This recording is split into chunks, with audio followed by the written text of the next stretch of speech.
윤석열 대통령 사건의 처리 방향을 논의하기 위해 검찰총장 주재로 전국 검사장 회의가 열렸습니다. 심우정 총장은 회의 내용을 바탕으로 사건 처리 방안을 최종 결정할 전망입니다. 자세한 소식 취재기자 연결해 알아보겠습니다. 조성음 기자. 네, 대검찰청에 나와 있습니다. 대검찰청은 오늘 오전 10시 회의를 열고 윤석열 대통령의 사건 처리 방안에 대해서 논의했습니다. 약 2시간 40분 지난 오후 12시 45분쯤 회의가 마무리됐습니다. 심우정 검찰총장이 주재한 회의에는 대검 사장과 부장, 전국 고지검장이 참여해 구속기간을 하루 앞둔 윤 대통령의 기소 여부를 결정하기 앞서 지휘부 의견을 나눴습니다. 박세현 검찰 특수본부장은 회의를 마친 뒤 만난 기자들에게 구속기간 연장 불허에 대한 법원 공지 내용에 대한 의견, 수사 결과나 증거 관계를 설명했다고 말했는데요. 아직 결론이 안 났다면서 검찰총장이 최종 결정을 내릴 것이라고 덧붙였습니다. 대검찰청 관계자는 논의 내용에 대해선 밝힐 수 없다면서 최종 결론을 낼 때까지 조금 기다려달라고 언급했습니다. 심 총장은 이날 수렴한 의견을 바탕으로 조만간 사건 처리 방향을 결정할 것으로 보입니다.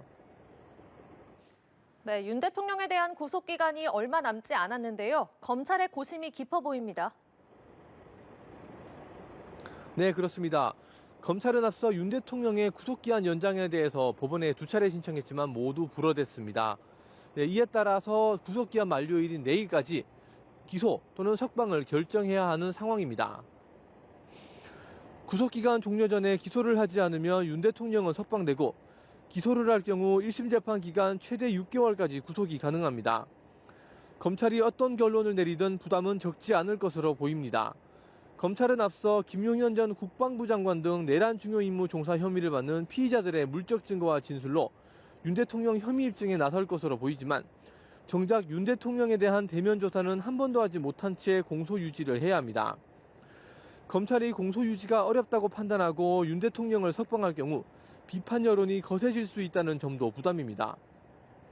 이런 가운데 윤 대통령 측 변호인단은 거듭 윤 대통령의 구속기간 만료는 어제 자정까지라고 주장하고 나섰습니다.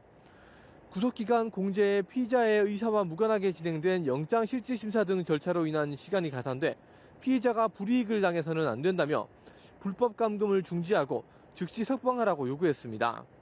지금까지 대검찰청에서 전해드렸습니다.